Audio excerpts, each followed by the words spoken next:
இந்தியாவில் எல்லாருமே 3 மொழிகளை கற்க வேண்டும். முதல் மொழி நம்முடைய தாய்மொழியாக இருக்கணும். தமிழகத்தை பொறுத்தவரை தமிழ் மொழியாக இருக்கணும். 2வது மொழி ஆங்கில மொழியாக இருக்கணும். 3வது மொழி கட்டாய ஹிந்தியாக இருக்க வேண்டும் என்று மே 31, 2019 கொடுக்கப்பட்ட ரிப்போர்ட். அது மோடி ஐயாவுக்கு வந்தோடனே கேபினெட்டில் மோடி ஐயா வச்சு இது ஏற்புடையது அல்ல. 1965 இதே தான் ஓடிட்டு இருக்கு. 68 புதிய கல்விக் கொள்கையாக இருக்கட்டும், 86 வந்த அடுத்த கல்விக் கொள்கையாக இருக்கட்டும், எல்லாத்திலும் இதே பிரச்சனை தான்.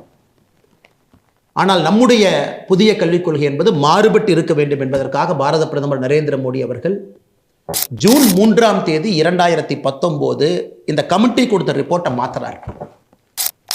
3 மொழிகளை கற்க வேண்டும், உண்மைதான். காரணம், உலகம் மாறிவிட்டது, முன்னேறி கொண்டிருக்கிறது, எல்லாரும் நிறைய மொழி தெரிஞ்சுக்கிறாங்க. முதல் மொழி தாய்மொழி தமிழாக இருக்கட்டும், 2வது மொழி ஆங்கிலமாக இருக்கட்டும், 3வது மொழி கட்டாய ஹிந்தியாக இருக்கக்கூடாது. இந்திய மொழிகளில் உங்களுக்கு பிடிச்ச ஏதோ ஒரு மொழியை கற்றுக்குங்க.